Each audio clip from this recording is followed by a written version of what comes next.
आपको एक बात बता दूं, ललित कुरैशी जी जो है एक एनजीओ चलाते हैं सिर्फ इसलिए समाज सेवा के लिए, और थोड़ा सा राजनीति में भी जुड़े हुए हैं। राजनीति में इसलिए जुड़े हुए कि समय समय पर जब काम करते हैं तो राजनेताओं के साथ मिलकर अपने समाज में किसी को भी आर्थिक स्थिति की प्रॉब्लम हो या किसी भी प्रकार की प्रॉब्लम हो तो ये नहीं स्वार्थ अपनी एनजीओ के माध्यम से उसकी मदद करते हैं। मैं ठीक कह रहा हूँ? उदाहरण थोड़ा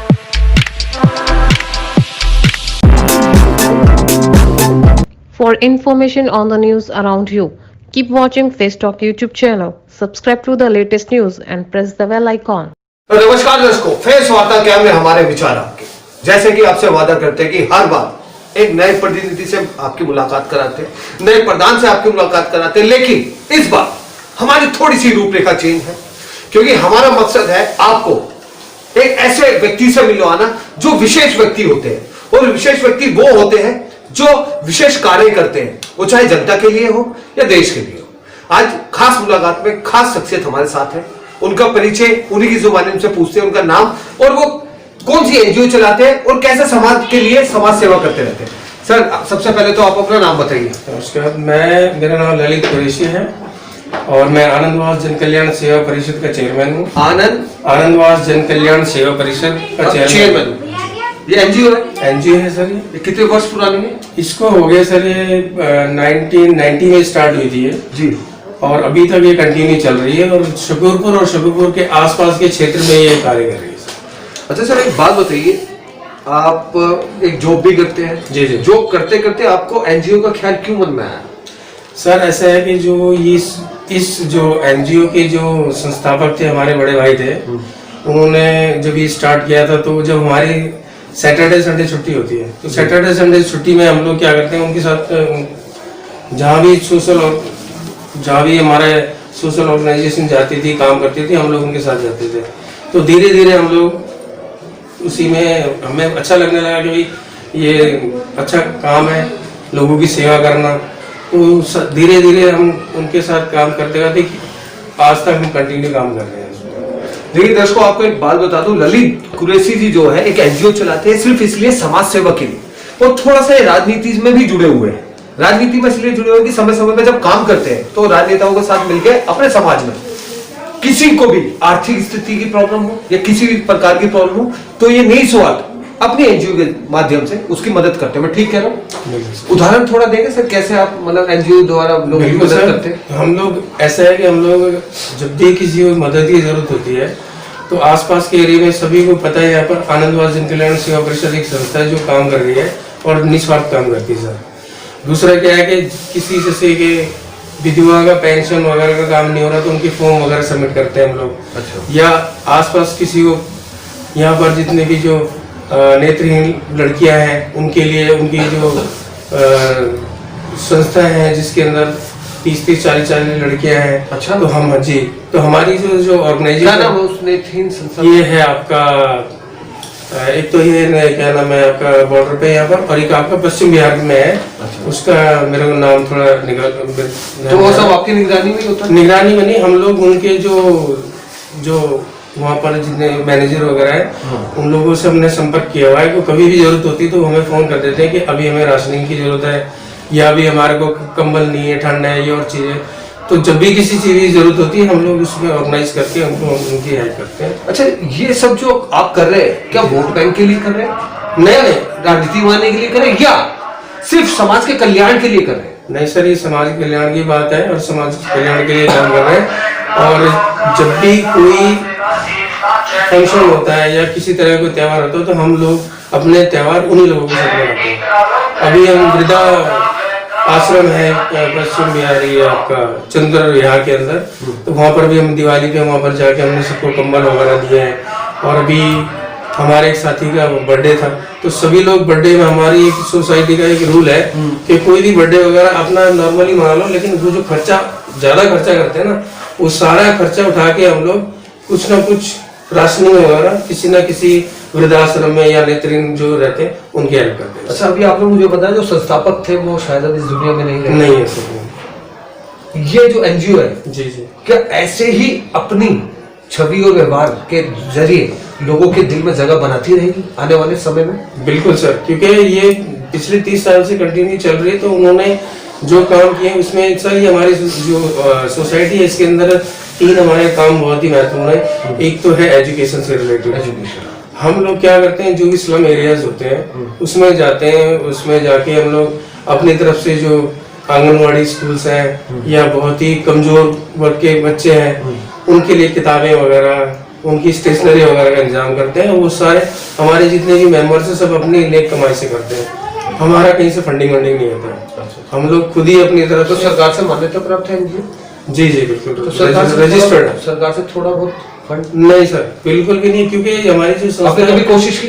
नहीं, कोशिश भी नहीं की। असल में क्या है, स्टार्टिंग से जो चल रहा था हमने उसी तरह चलाया इसको।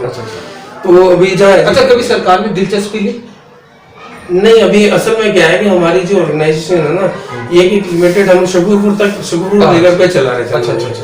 तो क्या था कि हमारे जो एरिया में जो जहाँ भी किसी तरीके की प्रॉब्लम्स होती थी तो हमारी पूरी संस्था के लोग तन मन धन से पूरा उनका सहयोग करते थे उसका। तो धीरे धीरे हम लोग, अब विजन क्या है कि जो आप कह रहे हैं जैसे कि बाहर से फंडिंग वंडिंग ये चीज, हमारे जितने भी मेंबर्स हैं सभी टोटली तो सर्विस में है, तो प्राइवेट में सर्विस में है और कुछ अमेजी में है। और मैं ऑलरेडी यहाँ पर गुड़गांव के अंदर मैं एक एक्सपोर्ट बाइंग हाउस के अंदर मैं सर्विस करता हूँ और जो मेरे जो ये जनरल सेक्रेटरी है वो भी वहीं पे काम करते हैं एक्सपोर्ट बाइंग हाउस में, अमेरिकन है वो। और जो हमारे प्रेसिडेंट है वो अमेरिकन अम्बेसी में सर्विस करते हैं। तो हम जितने भी लोग हैं हम लोग अपनी नेक कमाई से जितनी हमारी सैलरी होती है सिर्फ 5% हम निकाल के अपने उसमें ही रखते हैं। कभी कहीं किसी को जरूरत होती है हम लोग वहाँ पर जाके उनकी हेल्प करते हैं और इससे हमारे को बहुत खुशी होती है इस चीज़ में कि हम लोगों के काम आ रहे हैं। तो हमारी जो संस्था का जो 3 काम जो है, एक तो एजुकेशन है और दूसरा है हमारा कल्चरल। हम कभी जैसे कोई हमारे राष्ट्रीय त्यौहार आते हैं तो उस पर हम लोग बहुत अच्छा कल्चरल प्रोग्राम करते हैं। उस कल्चरल प्रोग्राम के अंदर हम बाहर से भी कुछ कलाकार बुलाते हैं। कुछ हमारे यहाँ के बहुत सारे स्कूल ट्यूशंस हैं उनको इनवाइट करते हैं और उनको फिर उनमें जो बहुत अच्छा परफॉर्मेंस होती है उनको हम इनाम भी देते हैं उनको और सर्टिफिकेट भी देते हैं। और इसी तरह हर जैसे 15 अगस्त हो गया, 26 जनवरी हो गया, हमारे 2 अक्टूबर हो गया, ये तो हमारा बिल्कुल इसमें तो फंक्शन होते हैं। बाकी के क्या है कि हमारे जो संस्था के अंदर हर धर्म हर जाति के लोग हैं और इस तरीके से हमारे जो जिससे राष्ट्रीय त्यौहार है ना, इसी तरह हमारी संस्था 3-4 त्यौहार बहुत जरूरी मनाती है। एक तो दिवाली मनाती है। दिवाली में क्या करते हैं कि हम लोग अपनी फंडिंग करके किसी न किसी वृद्धाश्रम में कहीं ना कहीं जाके उनको कम्बल हुआ कुछ भी है जो भी हम हेल्प करते हैं किसी भी तरीके से। और ईद पे भी हम लोग करते हैं। ईद पे भी पूरा टेंट पूरा फंक्शन करते हैं, लोगों को इनवाइट करते हैं। तो यहाँ पर हमने हिंदू मुसलमान सिख ईसाई सब बिल्कुल हमने यहाँ पर एकता की एक हमने मिसाल बना रखी है शकूरपुर के अंदर। और शकूरपुर के एरिया के आसपास के एरिया में भी हम लोग काम करते हैं। अभी जैसे अभी कोरोना का जो हमारा ये बहुत बुरा वक्त गया है, इसमें हमारी पूरी टीम जब लोग अपने घरों में थी हमारी पूरी टीम गली गली जाकर राशनिंग कर रही थी। हम लोग अपना बेस्ट दे रहे थे अपनी तरफ से। जहाँ फोन कहीं से भी आता था कि हमारा भैया 3 दिन हो गए 4 दिन हो गए राशन नहीं है, तो हम उनके घर राशन पहुँचाते थे। जिसकी यहाँ दवाई नहीं थी हम लोग दवाइयाँ पहुँचाते थे। और जहाँ पर ज़्यादा गंदगी कुछ भी होती थी हम लोग छिड़काव वगैरह भी करते थे वहाँ और दवाइयाँ बांटने जाते थे हम लोग। पूरे कोरोना काल में हमने अलग अलग एरिया में, दिल्ली के अलग अलग एरिया में हमने काम किया है। पश्चिम बिहार में किया है हमने, जमुना पार जाके किया है और त्रिनगर विधानसभा क्षेत्र के अलग अलग एरिया में किया, स्लम एरिया में हमने बहुत ज्यादा किया इसके अंदर। और इसमें हमारी टीम का ये जो हम काम करते हैं इसमें हमारी टीम का बहुत बड़ा हाथ होता है क्योंकि एक दो कितने लोग हैं आपकी टीम में? हमारी टीम के जो गवर्निंग बॉडी में 15 लोग हैं। और बाकी हमारे मेंबर्स हैं जो कि टाइम नहीं दे पाते, लेकिन कभी कोई फंक्शन होता कुछ भी होता तो तब आप आते हो। तो हमारी वैसी टीम के अंदर 15 लोगों की टीम है हमारी, जिसमें कि हमारे मैंने जैसे बताया आपको कि सभी लोग अपना एजुकेटेड हैं, सब लोग सर्विस में हैं। और जो हमारे कानूनी सलाहकार है वो है कमल कोहली जो कि दिल्ली पुलिस के अंदर वो क्राइम ब्रांच के अंदर। जी सर, हमारे चैनल के माध्यम से फेस वार्ता के माध्यम से जी और आपकी एनजीओ क्या कुछ कहना चाहेंगे आप? किस बारे में? सरकार से या अपने देशवासियों से कुछ कहना चाहिए इस एनजीओ के लिए? जी बिल्कुल, मैं ये अपने आनंदवाद जन कल्याण सेवा परिषद की तरफ से मैं ये कहना चाहता हूँ कि पहली बात तो ये कि आप जितने भी एनजीओज हैं जो एक्चुअल में काम कर रहे हैं, जो आपको कहीं भी आपको फेसबुक पे दिखते हैं या कहीं भी देखते हैं आप, तो डायरेक्टली इनडायरेक्टली आप उनसे कांटेक्ट जरूर कीजिए, क्योंकि हम कहीं ना कहीं आपके काम आ सकते हैं। और हम लोग कई बार ऐसा काम करते हैं कि जिसमें बहुत ज़्यादा ज़रूरत होती है फंडिंग की और चीज़ों की, तो कई बार हम सोचते हैं नहीं यार हमारा जो बजट है इतना, तो हम उसमें बहुत कम कर पाते हैं। अगर इसमें सरकार का अगर थोड़ा सा हमारा सहयोग रहेगा तो हम और ज़्यादा बड़े लेवल पे ये काम कर पाएंगे। जी, तो ये थे ललित कुरैशी जी। इन्होंने कहा कि अगर सरकार थोड़ा सा इनकी एनजीओ पे ध्यान दे तो इनका जो विकास का काम है और जो इनकी भागदौड़ है, सुधार है, वो और तेजी हो सकती है। लेकिन इन्होंने कहा सरकार ध्यान नहीं भी देगी तो भी हमारे लोगों की, हमारे देश को जरूरत है जो लोगों की निस्वार्थ और निसंकोच हमेशा मदद करते हैं।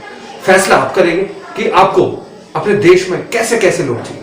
खैर, मिलते हैं एक नए प्रतिनिधि से खास मुलाकात में, खास शख्सियत के साथ। मैं राजा नाइक, फेस वार्ता, कैमरे हमारे, विचार आपके, कैमरामैन मुन्ना भाई के साथ।